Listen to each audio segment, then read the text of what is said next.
Hey, welcome back to Project Me, day 68. Today we're going to talk about loneliness, and quite a heavy topic, but it's one that I think is quite pertinent because I have been thinking about it quite a bit over the last week and a half, and I thought I'd just have a go at talking about it. And I very much doubt this will be something I can get all of my thoughts to come out on, but it's something I like to have a crack at because it's something that's very important, and I think so many people suffer from, who knows, a number of reasons, suffer from feelings of loneliness from time to time or perpetually, unfortunately. But let's get into it. I thought we'd structure this in three ways. Firstly, what is my perception of loneliness? Secondly, what are the causes in my life behind it? And thirdly, how does this play out? How do these causes translate into these feelings of loneliness? And then maybe if we have time we'll look into solutions as well. But a lot of it really is just inversing the cause or the symptom and hopefully solving the problem like that, but it takes a very conscious effort. You have to be intentional about it. Right. Now, having said that, I do just want to say that, everything I say is my own experience. This video is about, my life. I'm doing it to work through my problems. So maybe this will align with anyone else's views, or maybe not. Who knows? But anyways, first of all, let's get into the first part of the video, which is what is my perception of loneliness? And I think this comes down to two things.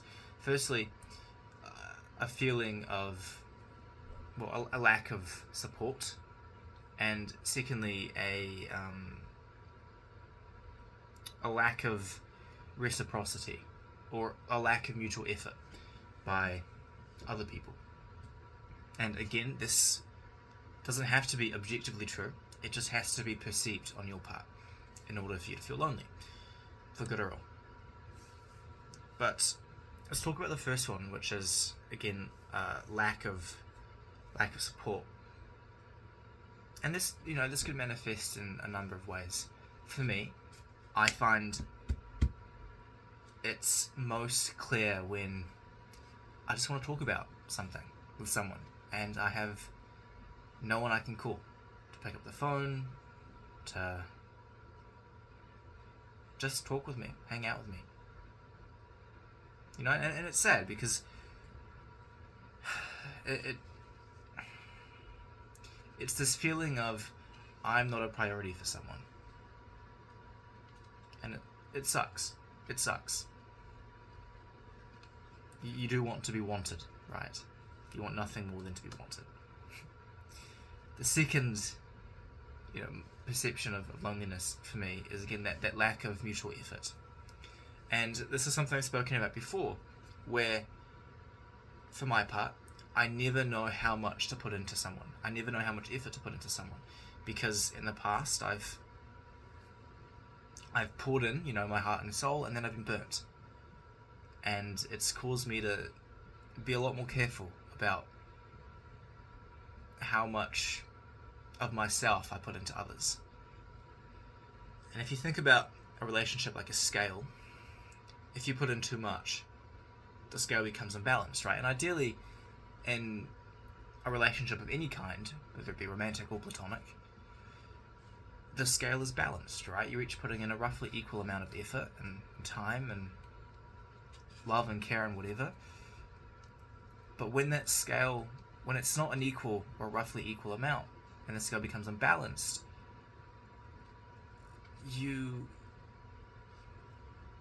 again, it's that feeling of loneliness, right? Because now you can't count on the other person. There's a lack of trust, there's a lack of showing up by that other person. And why should, if we look at the opposite of loneliness, which is, say, someone being a safe space for you, why should your safe space be someone who doesn't show up, right? So those are the two main ways in which I find loneliness manifests in my life. And just, one last thing before we move on. One of the toughest things for me with that imbalance is, I've always sort of thought that hope is the heaviest burden we bear. And when you sort of hope beyond reason and beyond hope itself that someone prioritizes you because you're prioritizing them, when you realize that they don't, it can be very painful. It hurts, right? And it brings up these feelings of inadequacy or whatever else. And it makes you feel ill-suited for company and for relationships, which is not a good thing. And if you're not careful, it puts you into a very downward spiral, excuse me. But in any case, let's move on to the second part, which is the causes in my life of these feelings of loneliness. And I know I've missed some. These are just the ones that I've thought of. And they're all generally defense mechanisms from things that have happened growing up or things that have happened more recently. And the first one, just list them all out.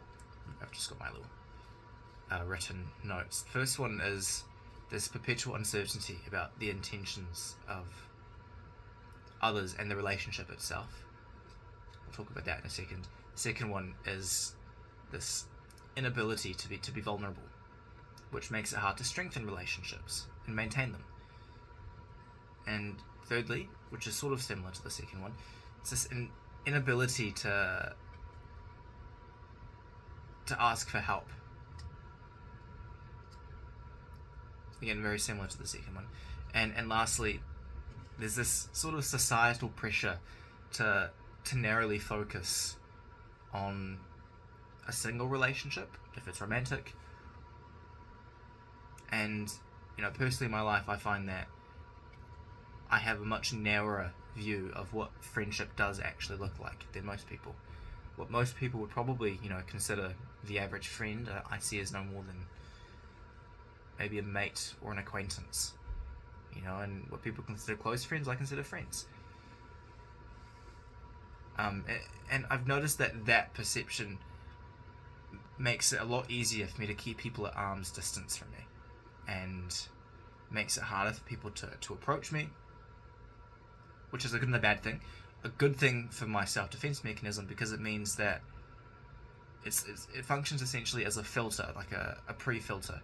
So there's even less of a chance that I get hurt or I get burnt from pouring too much into these relationships, because they've already proven that they do show up, at least to some extent. Right, so is that sort of focus is one of the causes behind it, because it weeds out all these people who could be really good friends with me, simply because they don't pass these, I don't like to use this terminology, but they don't pass these initial tests. Right. But anyways, let's move on to perpetual uncertainty of relationships. And this again sort of goes back to that imbalance in a friendship or a relationship. And this is something I struggle with. I have such a hard time deciphering other people's genuine intentions. And maybe part of this is that people have said to me how much our relationship means to me, and then the next day they've gone and done something that to me would say the opposite, right? And so people could tell me the nicest things or say exactly what I really do need to hear, and I wouldn't trust them. I'd be asking myself, what could they possibly hope to gain out of this? How are they using this as a means to an end? And I don't like being that distrustful, but I am a cynic when it comes to human nature and all that. Again, because of things that have happened growing up. But it's fueled this sort of distrust of relationships and of people in general, which I do really dislike, but it's a very hard thing to change, I think. Let's move on to this inability to be vulnerable and to ask for help. We'll just tackle them both at the same time, because they are quite similar. I'm very unwilling to share personal details about my life, or just anything that's not, surface level obvious. I'm very hesitant to share with people. And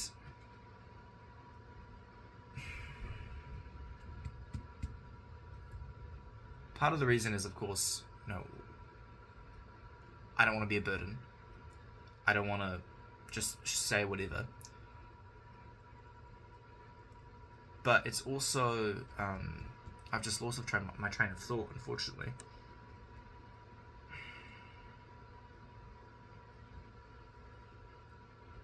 But it's also ego. I struggle a lot with ego.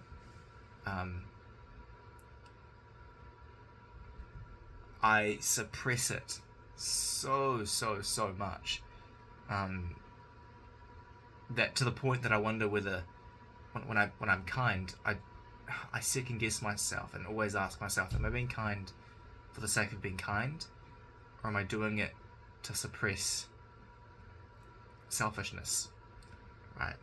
So that's the extent that I have this sort of internal war waging within me about whether or not I'm actually acting out of the pure goodness of my heart or not. I won't celebrate my birthday, for example, because I refuse to stoke the ego that's sort of implied with birthday celebrations, right? I will not do it. I've never celebrated a birthday, because I'm so scared about stoking the ego. And I view, perhaps unhealthily, any sort of sharing personal information about myself to be like bragging, right? And for that reason, it would stoke the ego, and therefore I shouldn't stoke. And because I don't want to stoke the ego, and I shouldn't stoke the ego, therefore I don't share anything about my life. And that has the consequence of making it very hard to build, form, maintain relationships with people. Because relationships are built on trust, right? And trust is built on vulnerability. If you don't give other people a chance to see you vulnerable, then you can't trust them.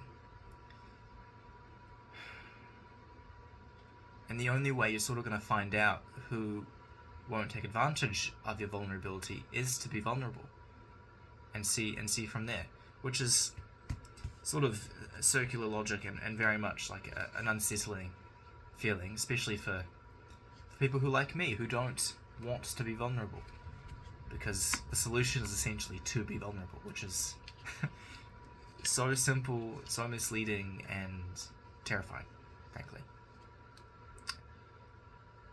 And again, asking for help. It's because to ask for help is to acknowledge vulnerability. And if you're like me and you're very independent about everything you do, and you don't want to confine yourself to anything or constrain yourself in any way, then asking for help and having to rely on someone is just so out of habit that it doesn't even occur to you. And then, of course, add in the whole don't want to be vulnerable at all sort of aspect, and you have this incapacity to relate and ask for help. And it can take a toll, very much so. But let's move on lastly to symptoms, how this sort of translates into loneliness. And of all those defense mechanisms right there, for a start, they make it so that I don't tell anyone anything about myself. And it's quite bad, I mean, I've had, in the least egotistical way possible, I've had people come up to me and tell me that, they feel like I'm so mysterious and why don't I tell them anything, and whatever, and frankly, I don't really know what to tell them. I mean, do I say, well, listen, I don't know you well enough to even begin to want to tell you about my life, but secondly, I don't want to brag either in the process, and so the end result is I feel like you'd have to be around me for at least a year to even begin to understand, like for example, that I move countries. I don't tell that many people, and it really only comes up if it needs to, right? And I also find that I brush over deep or vulnerable topics very easily. I'll acknowledge it and swiftly move on. I'll deflect the conversation. I'll stop the conversation. I'll run away. I'll do anything to avoid these topics unconsciously, which I think is really, really interesting. Because it's like I've got such a fear of opening myself up, such a fear of being burnt, of giving people information that they could use against me in some way. I've got such a fear of all that I am completely unwilling to even talk about myself. Which is really interesting because thinking about it now, I think I did recognize that when I started making these videos, and it was a reason why I started doing this, just talking to myself, just trying to work through my problems with myself without anyone else present. So it's interesting. But together, those two sort of symptoms make it so that it's very hard for me to form lasting relationships. And that sort of filter at the beginning makes it very difficult for me to allow people in the first place, much less create a relationship with them. So it's tough. And like I said, there's also that distrust. I just have this perpetual distrust of everyone's attentions, whether or not they've been around me for a while. There's really only